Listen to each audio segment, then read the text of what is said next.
Now, after you attain stream entry, how do you attain the first fruit or sotapanna?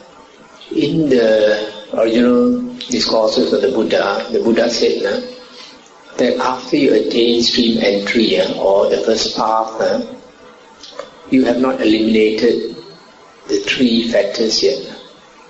It takes some time normally for the path to ripen and turn to fruit. And after some time, your wisdom ripens and you attain the first fruit. At the latest, the Buddha said, before you pass away, or at the moment when you are passing away, the path will naturally turn to fruit. And when you attain the first fruit, sotapanna, the three factors fall away. You eliminate three factors. What are these three factors? One is Sakkaya Ditthi. Another one is Silabhata Paramasa, and the third one is doubt. The first one, Sakkaya Ditthi, is the view that the body and the mind is the self.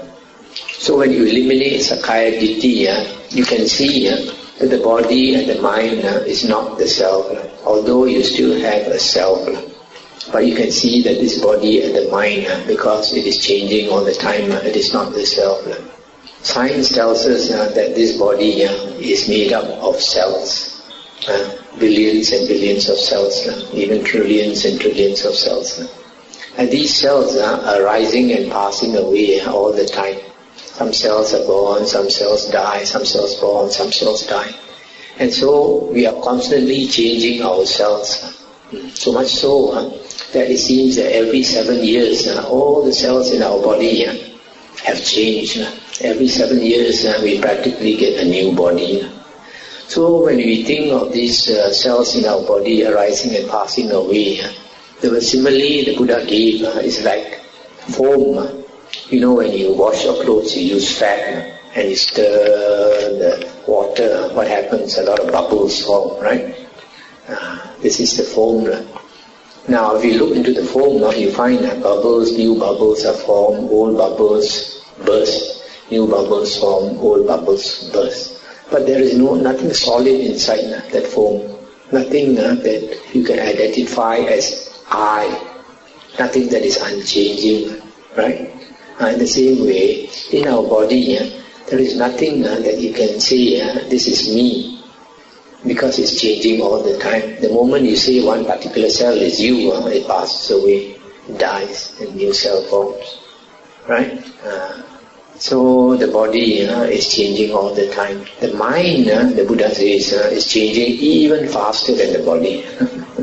You see, the mind is changing all the time. Sometimes you decide to do something, the next moment you decide not to do. That's why the Buddha says, when you decide to do something good, you should do it quickly before you change your mind. And you decide to do something bad, like scolding somebody, and the Buddha says, delay. Put your mouth on hold. After some time you change your mind, then you don't scold that person. So from here you can see the body and the mind is changing so fast that you can't take it to be the self. So that is the first factor. If a person becomes a sotapanna, he eliminates this factor. He can see clearly that the body and the mind is not the self, although he still has a self. Only the Arahant has no self. Then the second factor that the sotapanna eliminates is Silabhata Paramasa.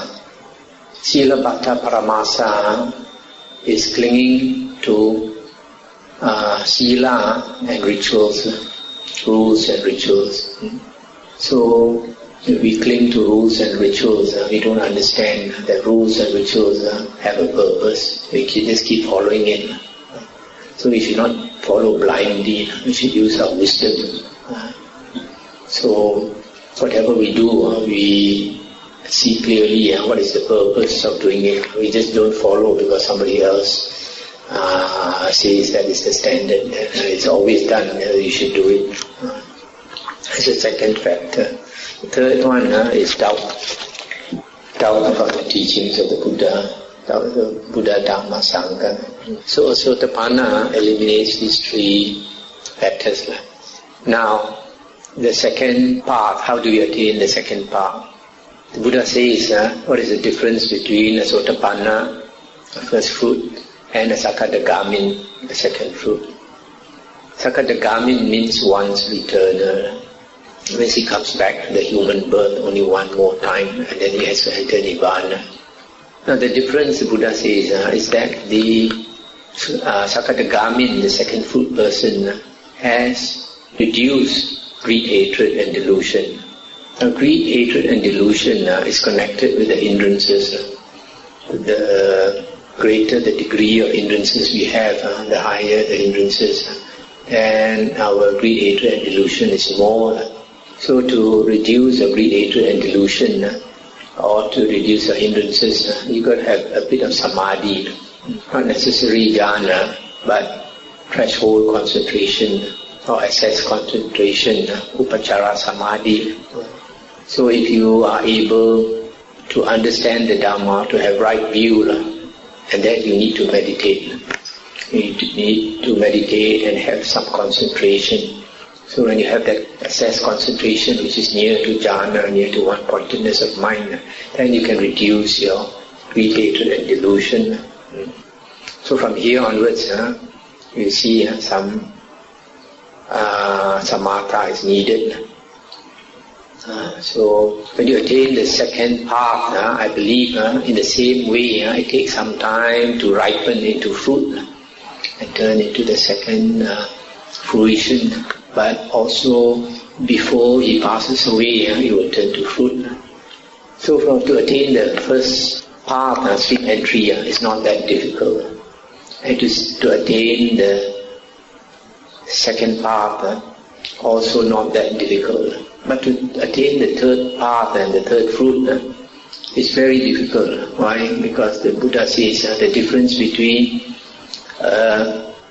Sakadagamin and an Anagamin, the third fruit person, is that the third fruit person has perfected the samadhi. He has the 4 jhanas. And the 4 jhanas are quite difficult to attain.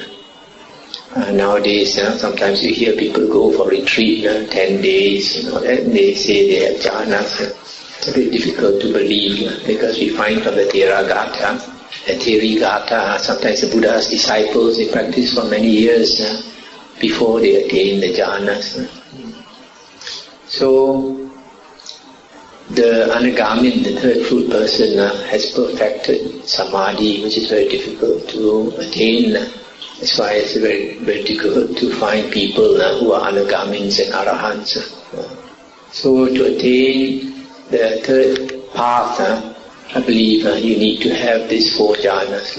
And after you have attained the third path, it takes some time to turn to third fruit. At the latest, before you die, you become fruit. And then, in the same way, fourth path and fourth fruit, you need to perfect the Noble Eightfold Path. So when you perfect the Noble Eightfold Path, you have perfect samadhi. You also have perfect sati, etc. Then only you can attain the fourth fruit, fourth path, which after some time turns to the fourth fruit. Now to perfect the Noble Eightfold Path on top of sila and samadhi, you need this samatha vipassana, both samatha and vipassana. Samatha is tranquility, meditation, or basically meditation. Vipassana is contemplation. And in the Anguttara Nikaya, the Buddha says that to attain knowledge, or perfect knowledge, you need both samatha and vipassana, not just one, both. And also in the Anguttara Nikaya, when the Buddha had passed away, Venerable Ananda spoke this discourse, and he said that all the monks and nuns who had attained Arahanthood, that they came to report to Venerable Ananda because the Buddha had entered Nibbana. So Venerable Ananda said that all of these people who attained Arahanthood, they attained by 4 ways. The first one is they practice samatha first, then only vipassana. The second one is vipassana first, then samatha. The third one is samatha and vipassana. And the fourth one, they fix their attention internally. When you put your attention internally, you go back to your source of consciousness until the mind becomes one-pointed. Then you will know the way to liberation. So all these four ways, you find that they need both samatha and vipassana, concentration as well as contemplation. That is why we find that this present day vipassana teaching is flawed, because it is only vipassana without samatha. This vipassana is contemplation. That means either you listen to the Dhamma when you are not meditating, or when you come out of meditation and you contemplate on the Dhamma. This Dhamma is extremely important to attain Ariyahood, because there is one sutta where the Buddha says there are 5 occasions when a person becomes liberated. In other words, a person becomes an Arahant only under 5 conditions, 5 occasions. The first one, the Buddha says, is when that person is listening to the Dhamma and he becomes an Arahant. The second one is when he is teaching the Dhamma. The third is when he is repeating the Dhamma. When we repeat the Dhamma, like during the Buddha's time, they had no books, so they kept repeating the suttas they had heard. This is equivalent to our reading the suttas again and again and again. So when you repeat the suttas also, the Dhamma, you also become enlightened. The fourth one is when you reflect on the Dhamma that you have heard or you have read. You reflect on it and you become enlightened. And the fifth one is during meditation, when a person contemplates on the samadhi nimitta, the sign of concentration. So from here you can see out of the 5 occasions, 4 are concerned with the Dhamma. That is why it is impossible to become enlightened without knowing the Buddha Dhamma. That's why you find there are many ascetics in India, external ascetics. They have super meditation so much that they have psychic power, and yet they cannot become enlightened simply because they did not listen to the Dhamma. Somebody like Jesus Christ also, he had great psychic power, and yet he cannot become enlightened because he did not have the chance to hear the Dhamma. In fact, our Buddha was practicing so hard for 6 years, and he could not become enlightened until he decided to use his jhanas and attain psychic power. And then he looked into his past lives. When he looked into his past lives, he realized that he was a disciple of the Buddha Kassapa.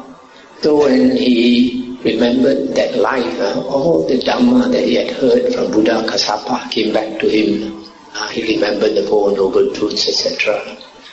And then he used that 4 Noble Truths. He contemplated on the 4 Noble Truths and he attained enlightenment that night. So you see, without him remembering the 4 Noble Truths, he could not have become enlightened. That is why the Dhamma is so important. So that is the way to Arahanthood, the way to liberation. So in the practice, besides keeping sila, 2 practices are extremely important. We practice the way out of samsara. One is listening to the original Dhamma, the teachings based on the original suttas of the Buddha. And the second thing is to practice samatha meditation, so that you focus, you cleanse your mind of the 5 hindrances, these defilements of the 5 hindrances. Then you can see very clearly. So basically, this is the way to attain the various stages of Ariyahood.